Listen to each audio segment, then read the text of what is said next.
Have you ever been misunderstood for simply being direct? When we think about it, you would think that misunderstandings come from being vague, being indirect, being indecisive. But that is not always the case. That's what I want to speak with you all about today. Hello, everyone. Welcome back to the Community Solutions Podcast, the only podcast that is inspiring humanity and leadership within and beyond the workplace. It is so good to be with you all today. Again, I am your host, Kim the SME. I am only speaking from my experiences. And that is exactly what brought this topic up today about being direct and misunderstood. The other day, I was speaking to my daughter and she was telling me about a balance on her account. And I was asking her questions. Well, actually, she had asked me a question about the final payment, and I was asking more questions.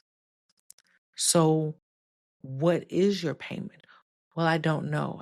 I said, well, what is your remaining balance? And she says, well, I don't know, and my computer's not working right now. I said, okay, well, you said you've been paying on it. What have you been paying?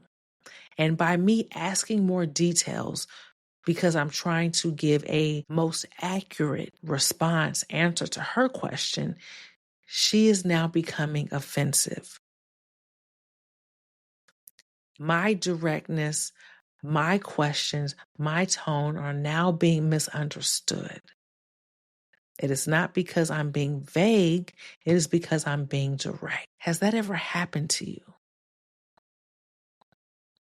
When we ask for directions, especially with GPS, we want clear, concise turns. Do I turn left or right?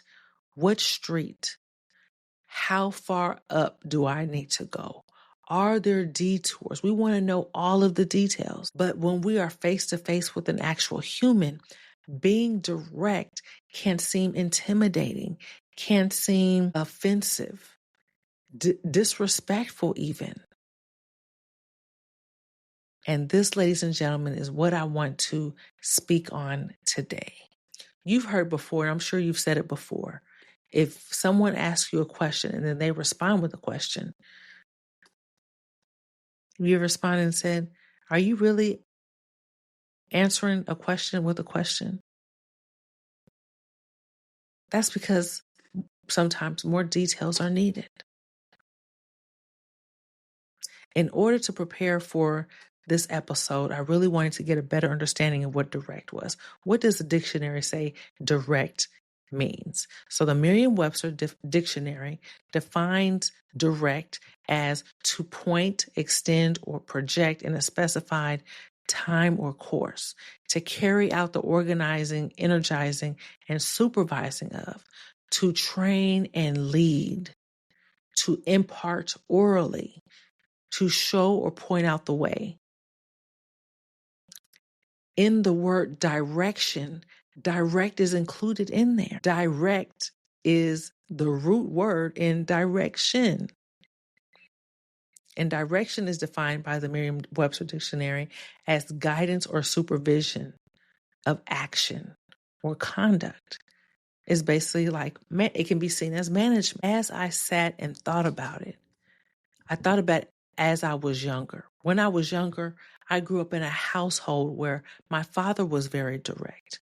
He had a strong voice. I wasn't fearful of it. I knew that was his character. I knew that was how he taught, how he was fathering, parenting. And that's how I developed. That is something that I took from him, is being direct, because I want understanding. I'm the type of person that I may ask a few questions in order to get understanding for myself. It's hard for me to move forward if I have a shaky foundation. I need clarity. And to be able to ask someone question after question in order to get that clarity should not be frowned upon. It should be welcomed. But on the other side of that, some may see it as being challenged. I'll make sure my mic is on because I'm re-recording this, right? I pray that it is on this time. So yes, it could be seen as challenging. I always put myself in someone else's shoes. So yes, that was my childhood. That was my adolescence. But when you think about someone else's, maybe they didn't grow up with a father in a home. Maybe they didn't have a father figure. So hearing that tone and that delivery and that mannerism may be off-putting. I had a friend who didn't have a father in her life. And as we grew up and became adults and I became married and they saw the interactions between myself, my husband, and my children, she found offense to it because she wasn't used to it. And her mother even explained that to me, that she is not used to that type of environment. So when she gets in the workplace and she hears people speaking directly, whether it's from a man or a woman, it may be traumatizing to some. For the ones that were in the household and they didn't have pleasant experiences, that's a whole nother story. So it's so important to have empathy and to have understanding and to this is what I would call mindful conversation, is to be mindful of who you're speaking to and being self-aware of how you are speaking, how you are delivering, and to seek clarity, to seek guidance and understanding. Again, we all have different lived and unlived experiences. So in order to move forward, in order to grow, at some point we have to get on one accord. And there's no other way to do that without communicating.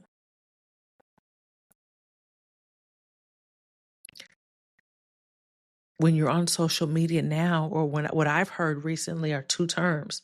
One is the soft life, and one is gentle parenting.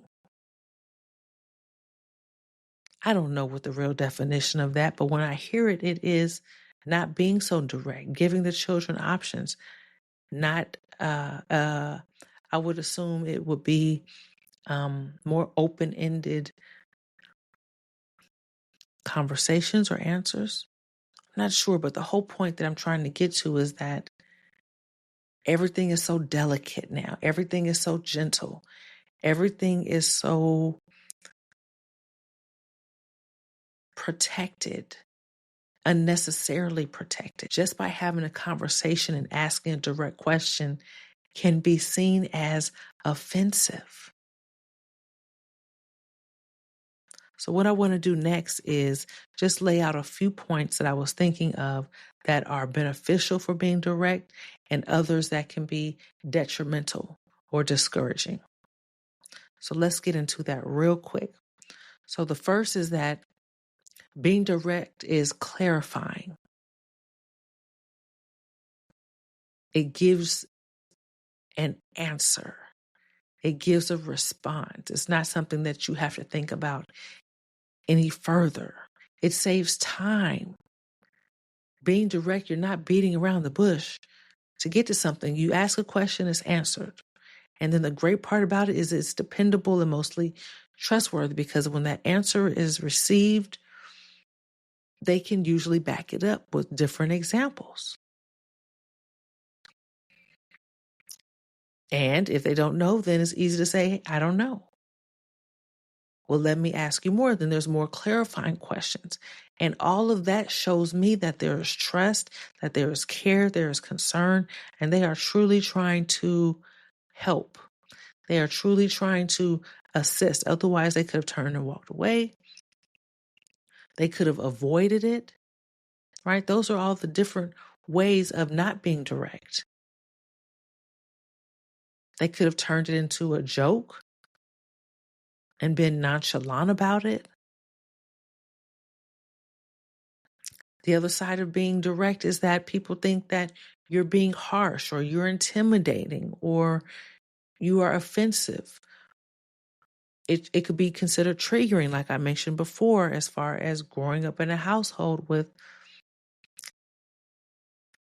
a male or anyone to that factor with that type of tone, with something else attached to it, some kind of trauma or abuse attached to it.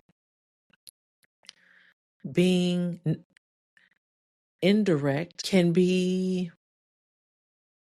leaves more room for criticism, leaves more room for misunderstanding. And the other side of being direct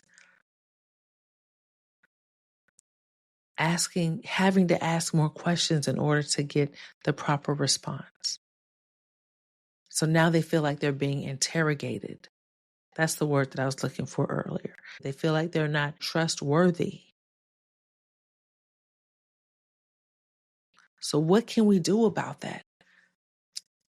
It is so important, whether you are in the workplace, whether you are at home, is to make sure that there is understanding.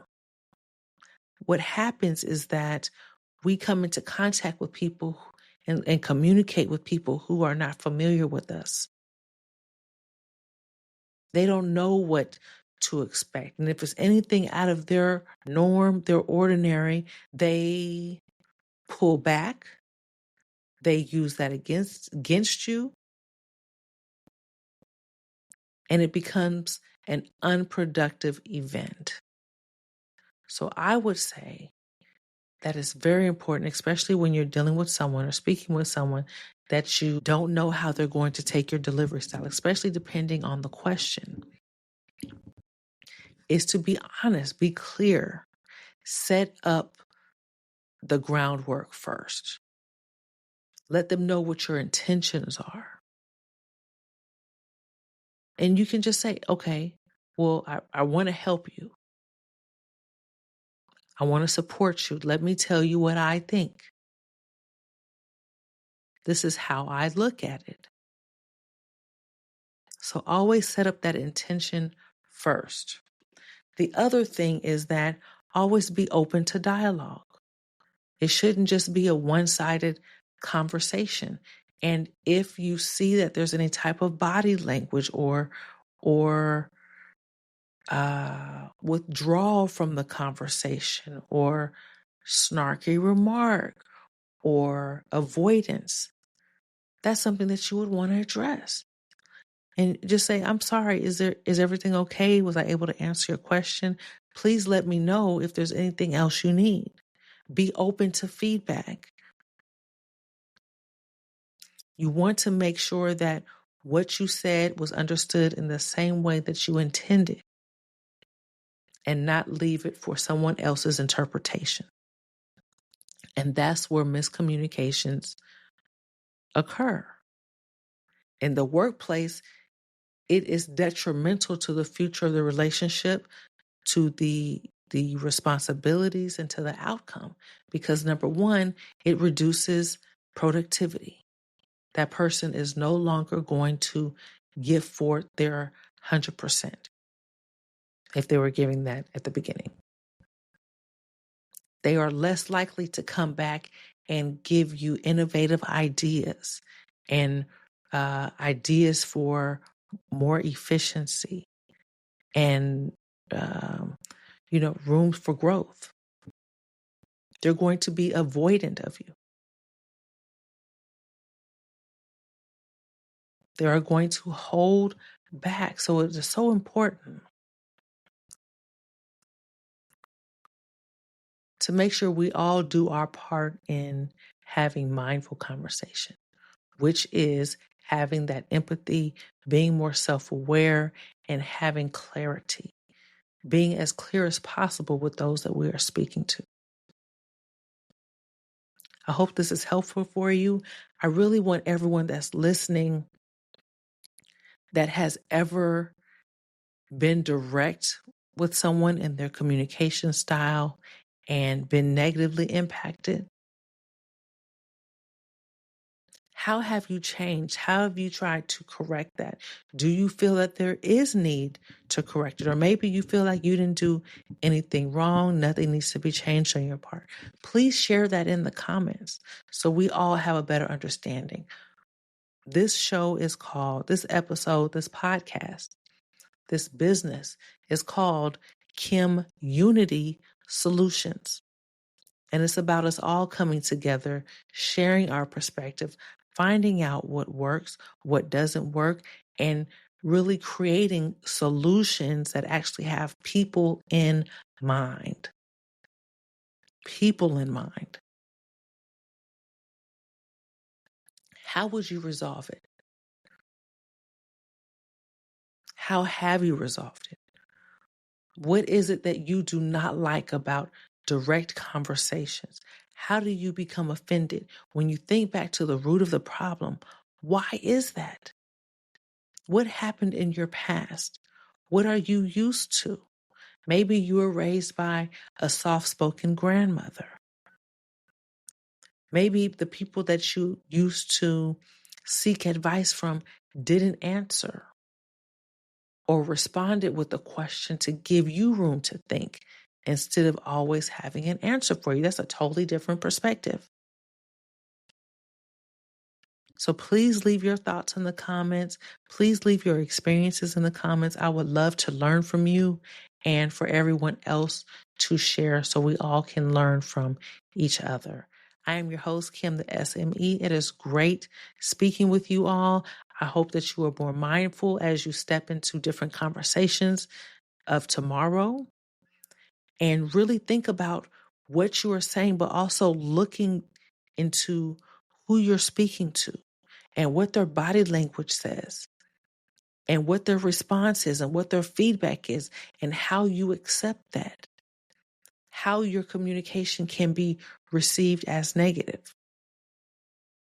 This is all about self-awareness. It is always about us all having room for growth. We all have room for growth. Until next time, I am so glad you have tuned in to the Community Solutions podcast. You all be blessed. Bye-bye.